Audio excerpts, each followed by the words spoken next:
Welcome to Dweller of the Dark. We are a channel honoring the yellowed and blackened bones of many prominent authors. We'll be digging up several obscure, strange, and forgotten authors who influenced many of the great horror, science fiction, and fantasy writers today.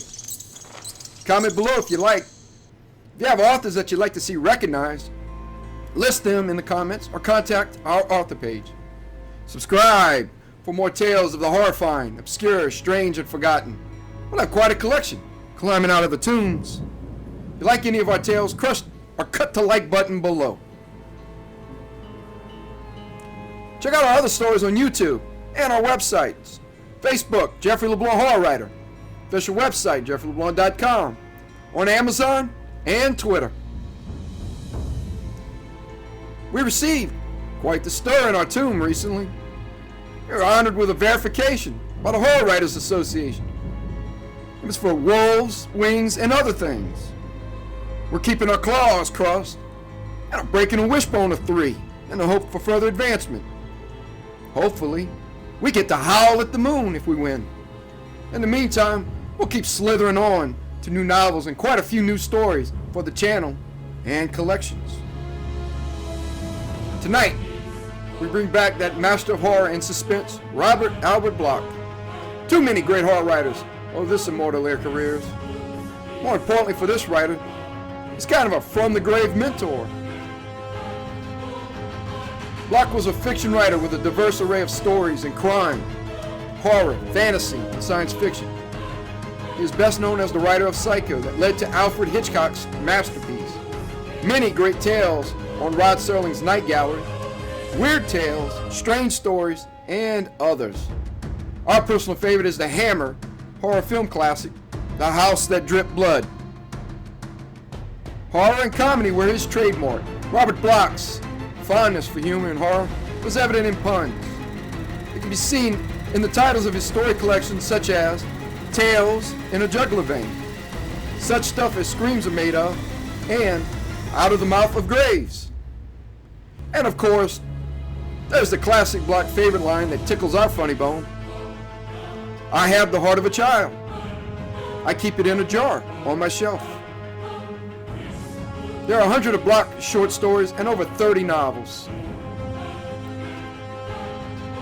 Robert Bloch was one of the youngest members of the Lovecraft Circle.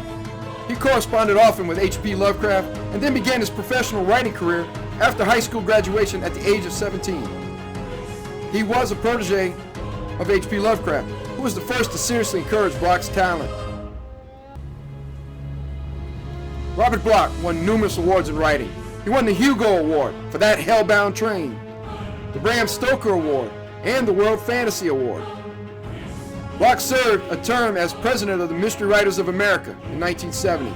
He was a member of the Mystery Writers of America, the Science Fiction Writers of America, the Writers Guild of America, the Academy of Motion Picture Arts and Sciences. Most notably, the one society he probably still is an undead member of, the Count Dracula Society. Flowers from the Moon and Other Lunacies is a collection of fantasy and horror short stories written by Robert Bloch. The original short story Flowers from the Moon appeared in the 1939 magazine Strange Stories under Bloch's pen name, Tarleton Fisk. The subsequent collection appeared in Flowers from the Moon and Other Lunacies. It was published by Arkham House and released in 1998. This was the author's third book. Tonight, as the moon cast a ghostly glow, we present the title story from the collection. Astronaut Edna Jackson and her father return from the moon. They bring home a few flowers, and possibly something more.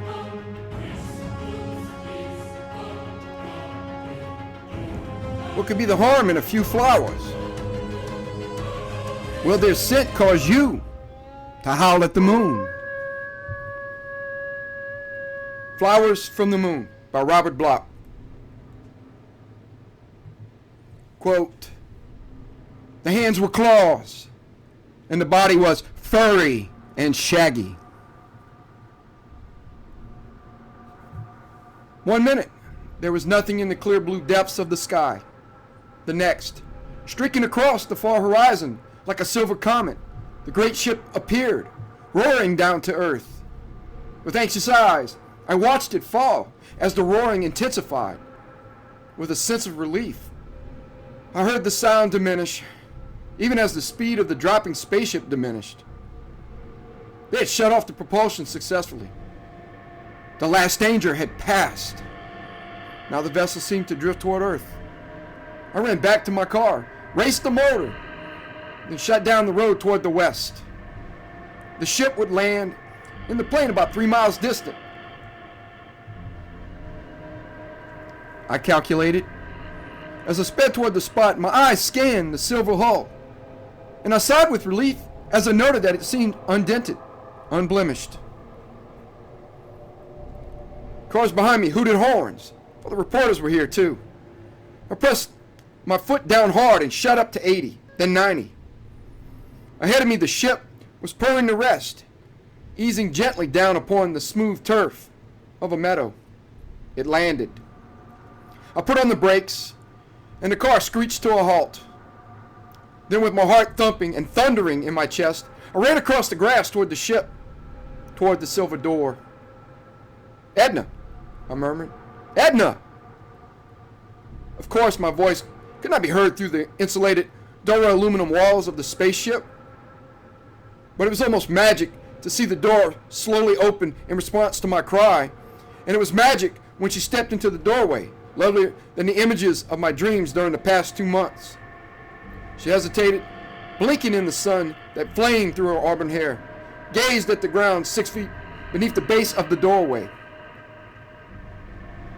Then I held out my arms, and she leaped, and we were locked together in an embrace that freed me of all the anxious longing and heart-sick worry of the past 8 weeks.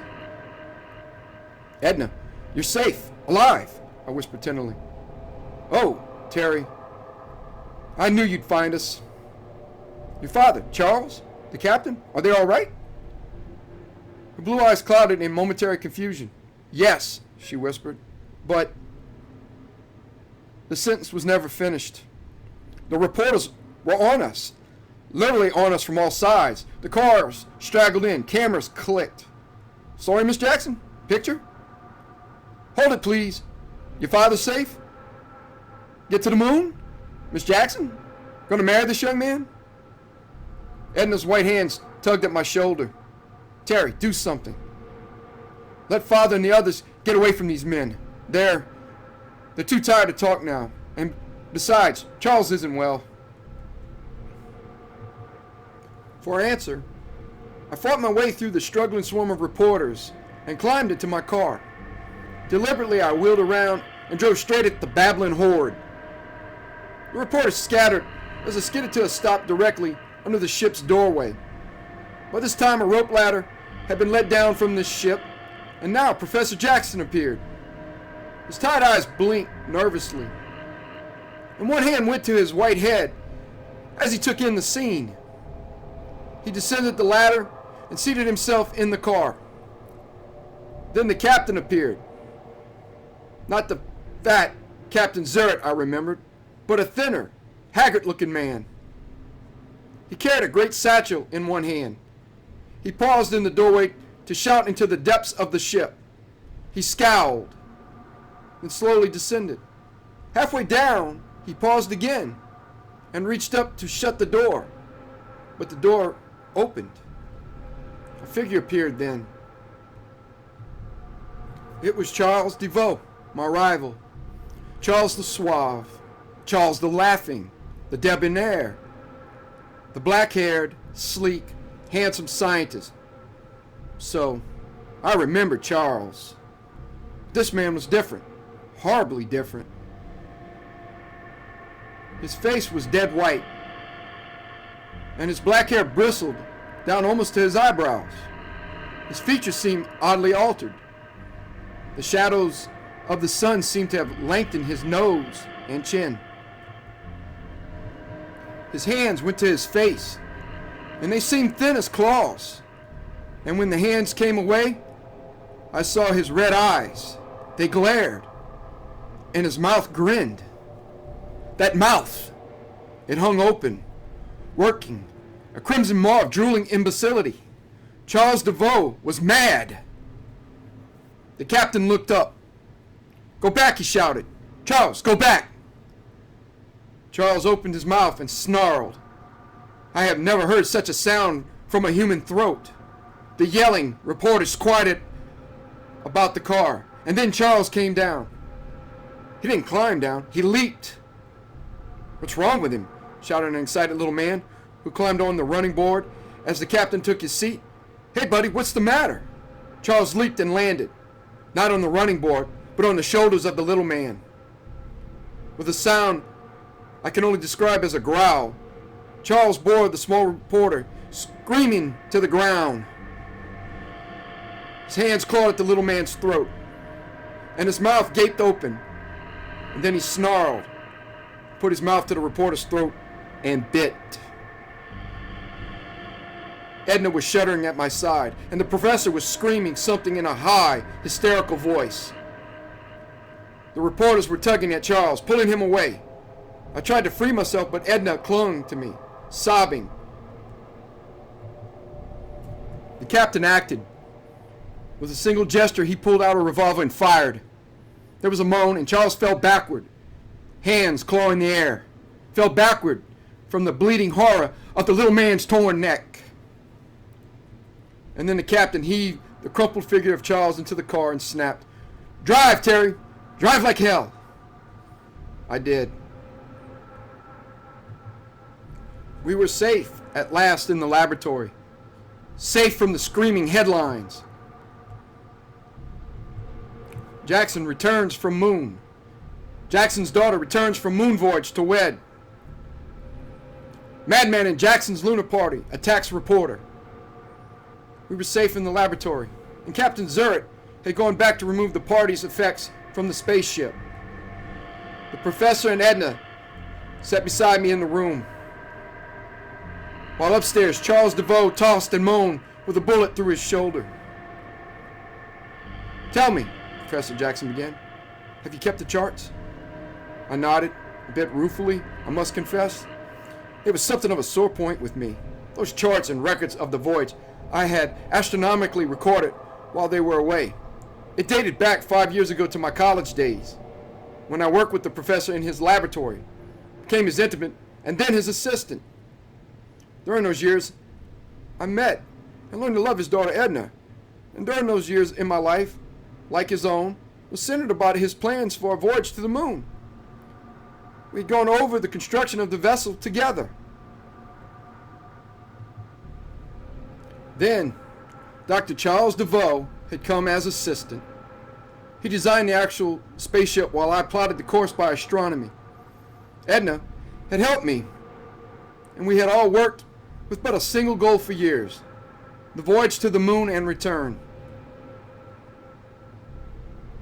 When the trial ships we sent up exploded or disappeared forever, we had suffered the keen pangs of disappointed dreams. Then, Captain Zurich had come from Moscow to perfect our plans and finance the venture. The voyage was about to begin. But when it came to selecting the passengers, the professor omitted me.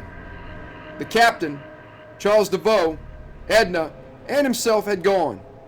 I was forced to stay behind and keep the records.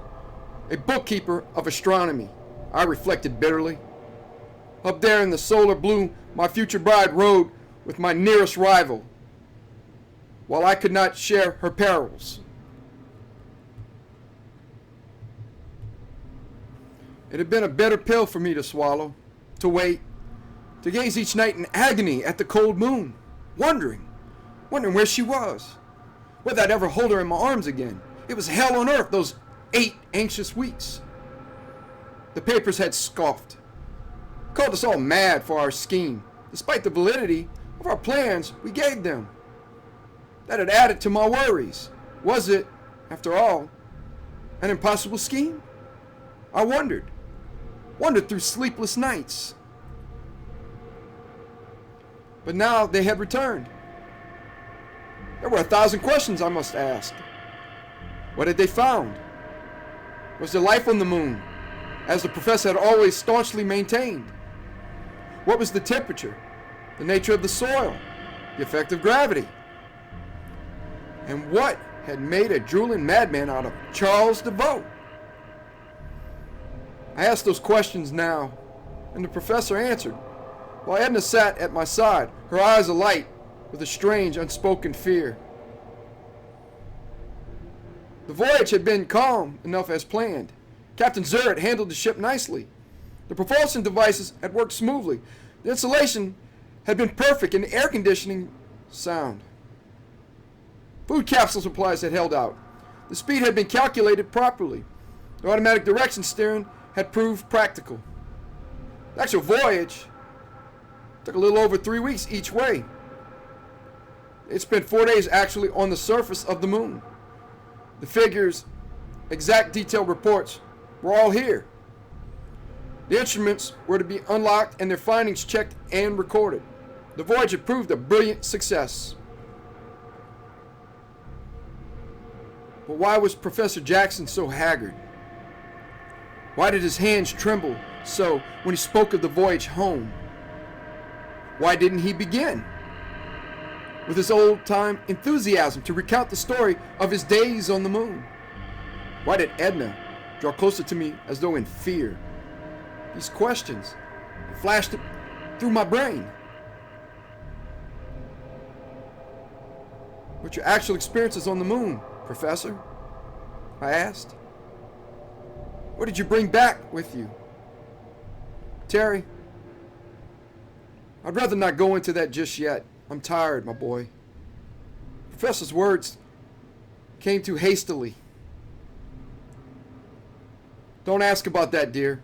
It's something you better not know, Edna whispered. But I've a right to know, I snapped angrily. You made me sit here and eat my heart out, my heart that belongs to you and the plan for years. Now I have a right to know what happened on that voyage, to know what made a lunatic out of Charles DeVoe. Lunatic? The professor breathed the words. Lunacy. Madness caused by the moon. The old definition was right. Yes. And that other definition. Father, please, Edna begged. The professor looked at me. No, Edna. He has a right to know. As he said, he must know about what we found and about Charles. Because we'll have to do something right away. He rose to his feet as I watched him and went over to a table on which rested the big satchel the captain had brought with him. Without a word, he opened it and motioned me over. I went to his side and looked down at what he drew forth.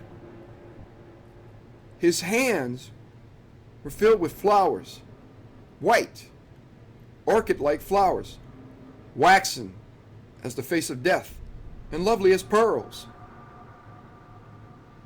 The ivory pearls hung open on scarlet depths, unblossomed, and as the professor stroked the thick white cups, they seemed to tremble, rising and falling like the flesh of a woman's throat as she breathes.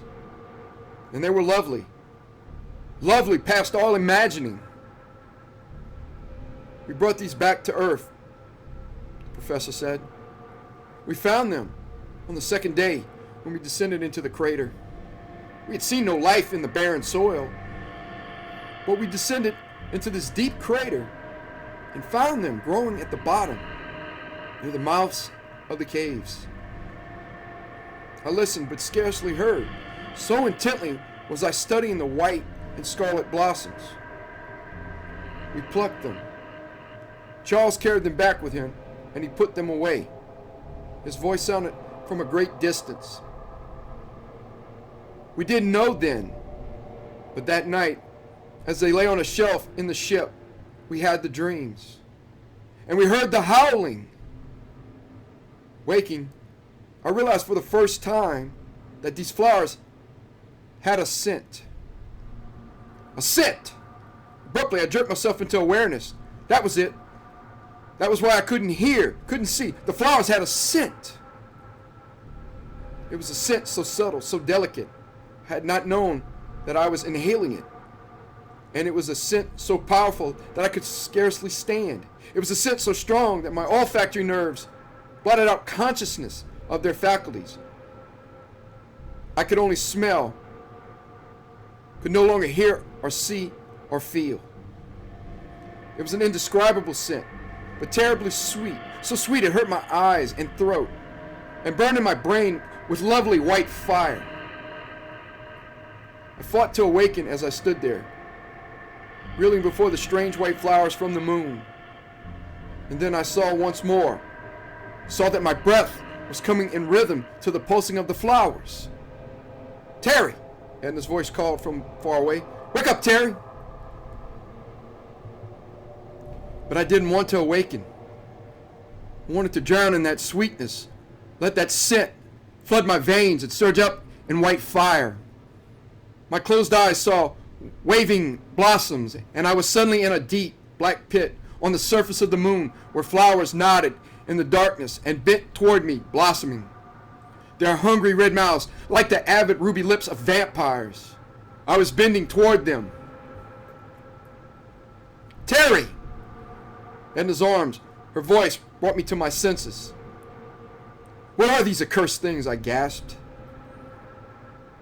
The professor shook his head gravely. "I do not know. Though it affects one strongly at first. I'm used to it now, I think. But that first night, we all had queer dreams, and I remember waking from my slumber to stare at the glass door of the ship. The glass, temporary door we affixed after landing. I could see eyes in the doorway, great red eyes, like the eyes of a wolf. And then we all awoke and heard the howling, the dreadful wolfish howling. God, I'll never forget the way." "What's that?" I shouted the interruption. The ghastly sound rose on wings of nightmare dread, sweeping down from the room upstairs. It was a sound that made the short hairs rise on my neck, that caused my throat to go dry with sudden, unnameable fear. It was the sound all men instinctively dread, the horrible, deep-throated baying of a wolf. And it came from within the house. "Charles!" shouted the professor. "Come on!" He raced from the room and plunged up the stairs, while I pounded at his heels. Edna tried to hold me back, but I brushed her arm away. The professor, his face frantic with alarm, ran down the hall and jerked open the door of a bedroom where Charles had been placed. I followed swiftly, entered behind him. Too late. For as the door opened, the horror sprang. The professor went down, and then the thing was at his throat, tearing and tearing with that monstrous growl rising from a fanged maw as it bit and snapped. I staggered back, my eyes blurring at the enormity of the dread I saw before me. It was not Charles DeVoe attacking Professor Jackson. DeVoe had disappeared. He was not in the room. There was no Charles DeVoe anymore. There was a wolf. The face I thought lengthened in the sunlight shadows was now completely gone. It was a snout, a furry, rimmed, gleaming muzzle with wicked red jaws from which the long yellow fangs protruded. The claw-like hands were claws, and the naked body was furry and shaggy as a gigantic wolf's body is shaggy.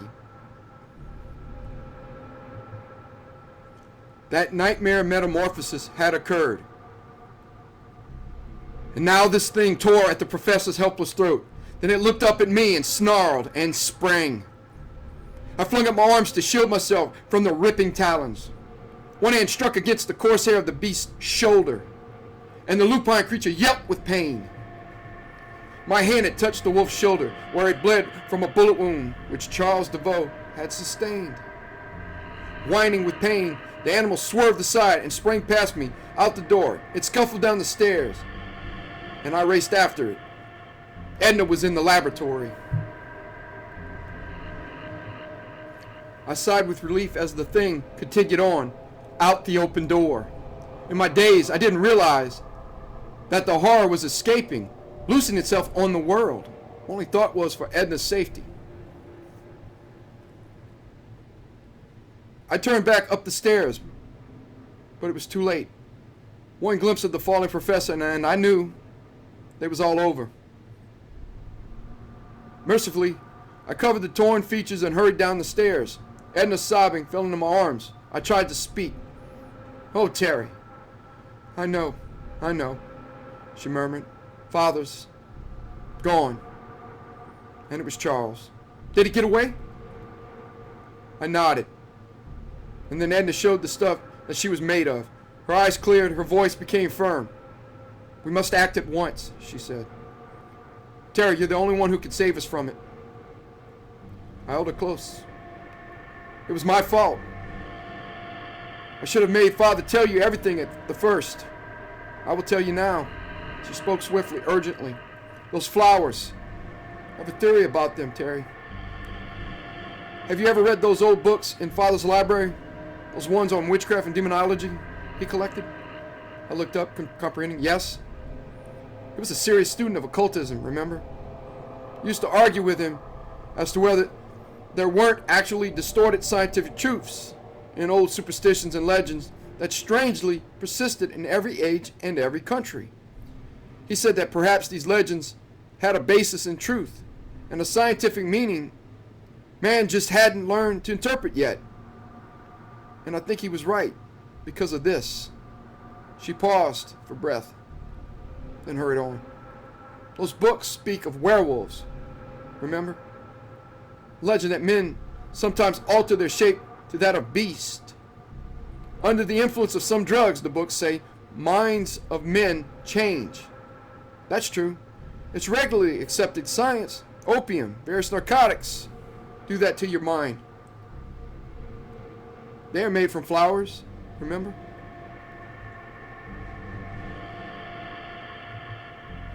And the old books say that there are other drugs, rarer ones, that alter not the mind, but the body.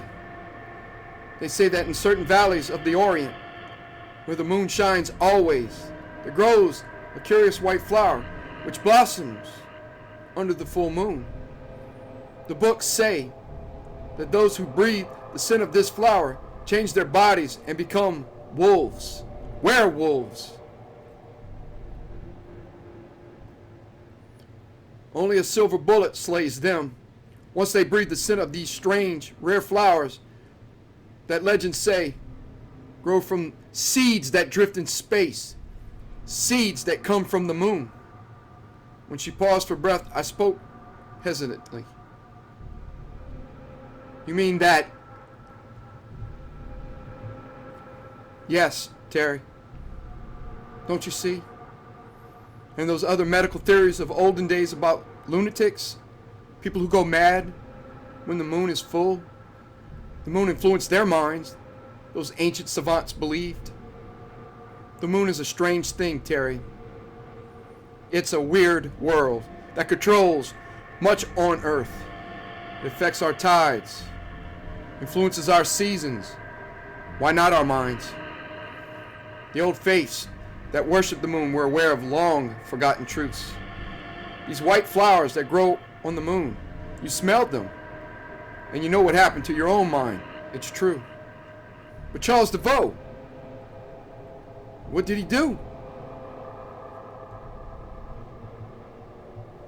We were asleep that first night after plucking the flowers.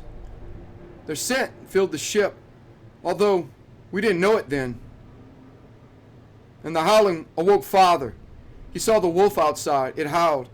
And Charles began to howl in return. It was horrible.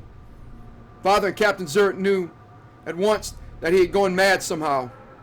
We strapped him to the bed, but he was raving about flowers, about how he had sat there poring over them all evening. We didn't listen to him then, thinking that he babbled in delirium brought on by some strangeness in the lunar air, or by the rigors of the trip. But the wolf howled outside, and Charles raved about the white flowers and a change within his blood, and how he felt his body going wrong. That was the worst, Terry. Charles guessed what the truth was, and we didn't heed. The wolf vanished. Father went back to the craters again, though I begged him to leave at once. But he was so excited about the possibility of life on this dead planet. particularly such a high form as canine life. He theorized as to how this particular form managed to maintain its existence. He searched for hours. When he came back, he was pale, stricken, and aged. Charles was worse, straining at his bonds and howling continuously. We put the flowers away, still not believing in their potency, and we started back. The return voyage was terrible. Charles began to change visibly, and Father and the captain argued until they hit on the truth. The wolves on the moon must have once been men, but the flowers of lycanthropism had changed them into wolves who howled in pits, just as poor Charles howled for blood. We landed, hoping to keep Charles confined until we could move him secretly. Father wanted to study his lycanthropy as a disease, cure him if possible, but Charles knew. Even though he could no longer speak, he knew, and he gnawed through his bonds and tried to escape. When he bit the reporter, Captain Zurich shot him, but ordinary bullets won't kill a werewolf. And now he has killed Father. Edna laid her head on my shoulder and shuddered. We must find him, Terry. He's loose on the world now, and he'll seek blood wherever he goes. Those things live on, and the flowers will change others too. We must destroy those flowers first of all. All the blossoms must be burned until the evil scent is gone forever. No, you don't. A deep voice barked through the room. Both of us turned to see the set face of Captain Zurich. I looked at that face, then into the staring muzzle of a revolver. Lucky I arrived in time, the captain said. Just listen to what I say and keep your hands at your side. I don't want trouble. Edna looked curiously at the captain. But the professor's dead, she faltered. Charles escaped. That's no concern of mine, snapped the captain. I'm interested in the flowers, not saving a few worthless lives. This flower cluster came from the moon. Don't be fools. It has incalculable scientific value. It is a form of lunar life and must be studied. Science can learn so much from it that should be known. You must not destroy it in childish, superstitious dread. But DeVoe is out, and he'll kill, I argued. The gun waved to silence me.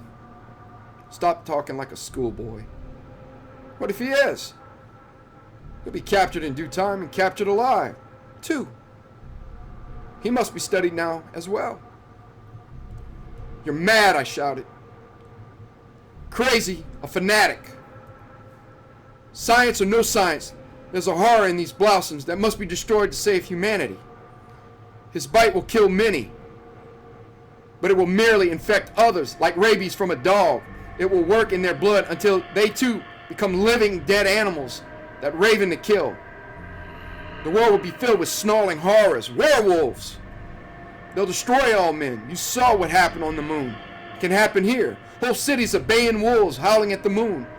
You can't want that. I don't care. I'm taking these flowers now. I glanced at the windows. It was dark outside and the moon was already rising. Night was falling, and somewhere in the blackness that loping thing waited to kill. Red tongue lolling, gleaming jaws agape.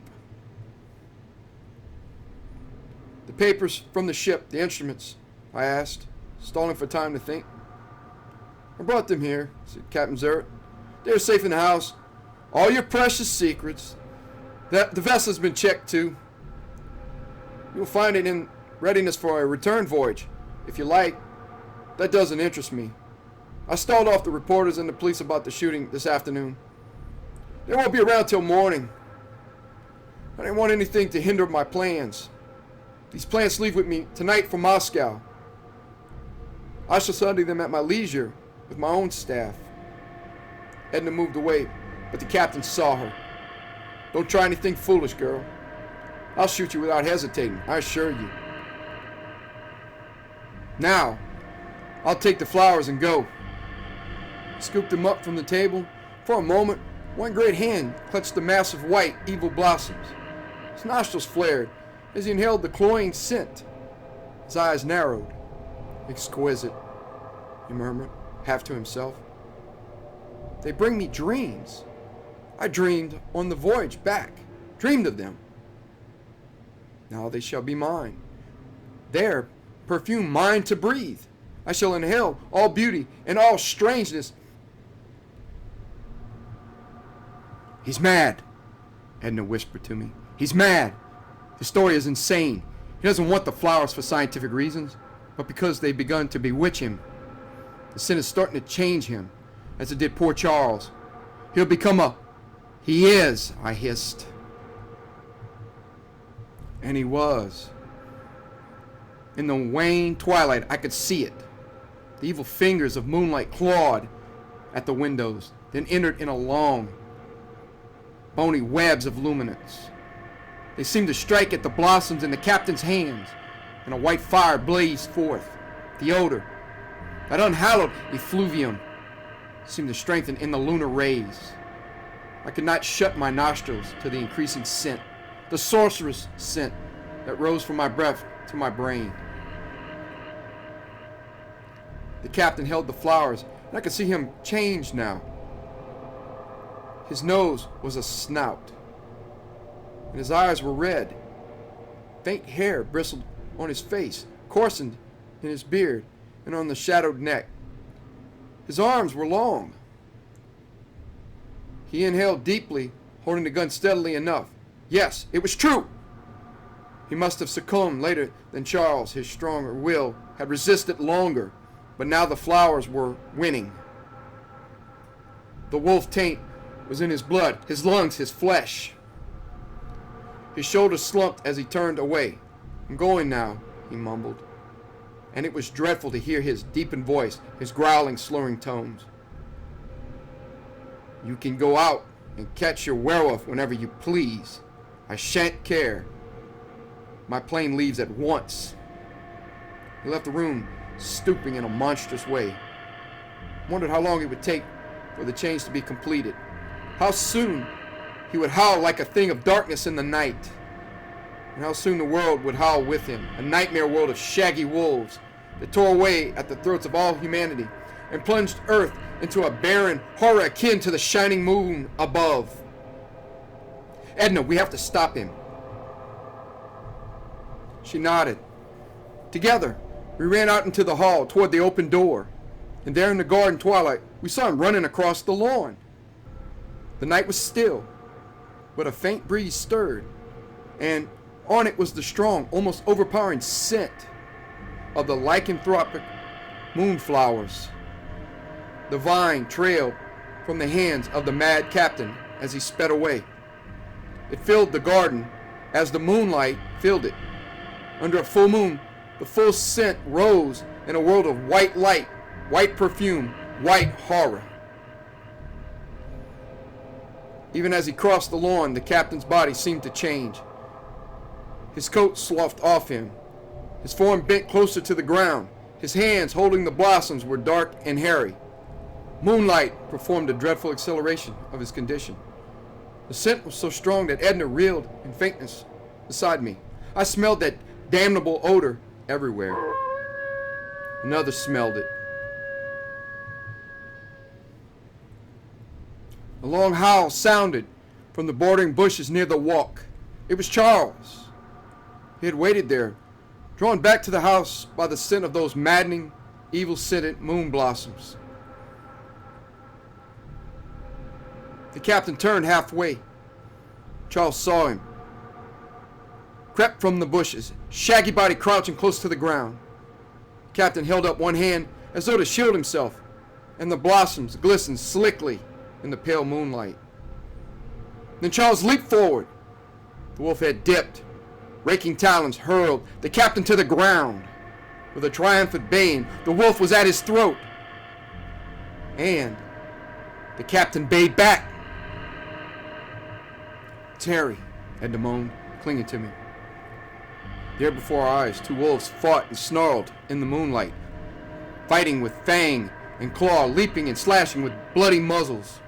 Back across the lawn they raced, the captain still clutching the ragged flowers in one paw. One paw that could not be real, yet was. The yelping rose in our ears. Chomping claws grated on bone. Two wolves fought to the death, and through the growling came an abominable, throaty voice. "I must have the blossoms, Charles." And then it happened. The flowers slipped from wolf paws as the two rolled in a rending embrace. I raced silently across the lawn, caught up the scented moonflowers, and sped back to Edna. "Come on," I whispered. "Let's get out of here." She turned and ran at my heels as I made for the car, clutching a handful of demonic blossoms. Behind us, the baying rose to the cold moon. "What? Where?" gasped the girl. "To the ship," I panted. "Put these things aboard. Zerd said it was ready. Going to send them up in the ship, let them plunge back into space, back to the moon perhaps, anything. Must get them off the earth." Suppose I was a little delirious, but the notion fastened to me. It was the only way to cleanse the world of the terror, the scented terror. I raced the car. "Terry, look!" Down the silvery white road that gleamed in the moonlight behind us, two figures loped. Two fully formed wolves. Charles and the captain had discovered the theft of the blossoms, and now they pursued. It was a mad race through midnight, with two creatures of myth howling at our heels, the scent of doom welling in our nostrils as I shot the speed up. We turned. The running forms vanished from behind us, yet they were coming. And I was in a garden, a cool, sweet garden, and the air was a white wine that I breathed richly, intoxicating myself with the deep fire of strange new life. I was in a garden, and Edna was beside me, eyes closed, lips open to inhale the magic perfume of rapture. No, I wasn't in a garden. I was in a car, doing 70 miles an hour down a moon-blazed road, while between my face and Edna's rested the damnable cluster of vampiric blossoms, their scent sucking our souls out with every breath. The cursed things were getting at us. I dared not throw them away. Those things behind would catch up, find them. I dared not. I had to fight to keep awake, to keep speeding down the road toward the ship. Yet I didn't want to fight. I wanted to sleep, to rest, to forget everything, except the beauty of perfumed dreams. Now I understood the enslavement of opium eaters, of hashish addicts, who sought strange worlds of the mind at the expense of their bodies. Edna must not be exposed to this scent any longer. I shot up to 100, screaming down the road toward the plain where the ship rested. Edna lay white and still, her bosom rising and falling in rhythm with the heaving blossoms that called out as though to touch her milky, moon-white skin. "Edna!" We jarred to a halt before the great gleaming bulk of the ship. I wanted to rest. I could smell the scent, and I wanted to rest. The moonlight hurt my eyes, so easy to close them, to forget. Blinking painfully, I threw the door open and jumped to my feet. I shook Edna into wakefulness. She moaned. Come on, I panted. "Hurry!" The ladder still hung, although the door was closed. I forced Edna to mount before me, placing the blossoms in her hands. It was awful to see her fingers close lovingly about the stems of leprous growths. Awful to see the cataleptic stare in her eyes, the way those eyes slanted in the moonlight. But I had to have my hands free to support her, to urge her upwards. We scrambled up the ladder, and I prayed that the door was unlocked. It was. The captain had left in haste. We pulled ourselves into the darkened cabin of the ship. I fumbled for lights. Edna crouched on the floor, clasping the flowers to her face. I had to tear them away from her. In the little cabin, the scent rose strongly, compellingly. We had to get out of here. I fumbled with the panel controls. Impossible, of course, to chart a course, to plan. just to throw a switch with a half-minute's delay, catch hold of Edna, and hurry out in time to be clear of the ship as it left, taking with it in its plunge those damnable blossoms. That was the only way. Get those things off Earth before it was too late. I studied the panel for a moment. There must be no hesitation. We were in danger from the scent ourselves. Or was it a danger? It was so pleasant, that odor, so peaceful. Why not surrender? And then, from without the door, from the ground below, a long, dreadful howling from two threats. They had found us. They were waiting. That was the end. Couldn't escape. I knew it then. Knew that the things that waited would rend and tear if we ventured outside. And here, within the cabin, the flowers still rustled as though filled with alien, moon-given life. The scent rose stronger on the air. Edna lay still beside the blossoms, breathing, breathing. Howls rose from the outside. I found pen and paper then. Had to keep from going mad. Had to concentrate on something, anything but the howling outside and the quiet horror of scent within. So I scribbled this. I don't know how long I've been sitting here. There is no howling any longer, but low, whining sounds proclaim that the waiters are patient. My task is finished, but I cannot step outside to face those ravening fangs. Those fangs set in what were once human throats. Nor can I stay inside. The air is close. No, there's no air any longer. There's merely the scent. For a while, it weakened me while writing, but now it seems to be easier to breathe. I can hear myself breathing, quite hoarsely, but easily enough. I feel a little better, a little stronger. Perhaps I'm immune. Edna's still asleep, but she's stirring. Maybe she too is immune. I pray that this is so. She is waking now. The flowers still move. Her breathing is attuned. So is mine. Perhaps there's nothing to worry about. What shall we do? It's difficult to write these last words for some reason. The labor makes me glance down at my hands, and I'll read the answer there. My hands are growing darker. There are hairs sprouting on them. The fingers are curling. The dark hairs are sprouting. I know what I must do now. I thought we'd throw the switch and leap out and send the flowers back to the moon, or back into space. But we cannot leave. That was the problem. But it's been solved, dreadfully solved. We shall have to go with the flowers now, out into space. My hands are hairy. Sitting here in the close confines of the cabin has done it. I have breathed too many fumes. No wonder I don't mind it any longer. Don't try to resist that cursed scent.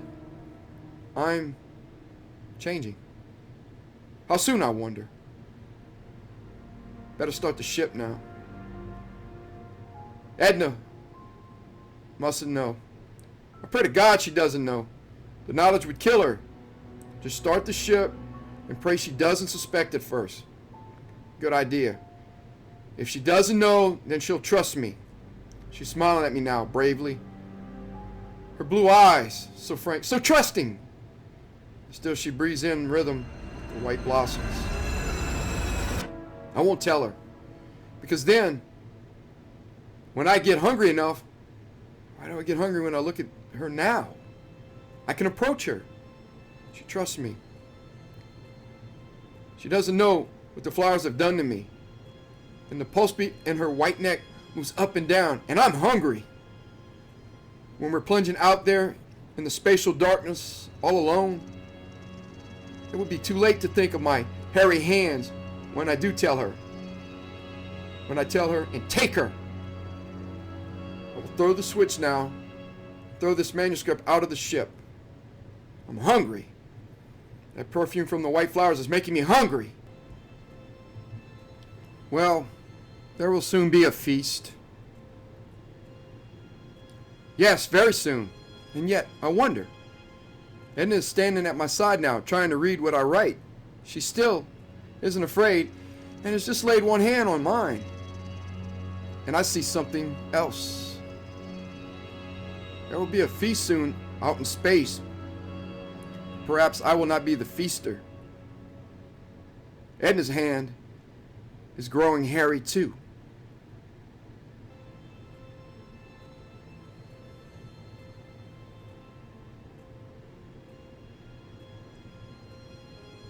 Thank you for listening.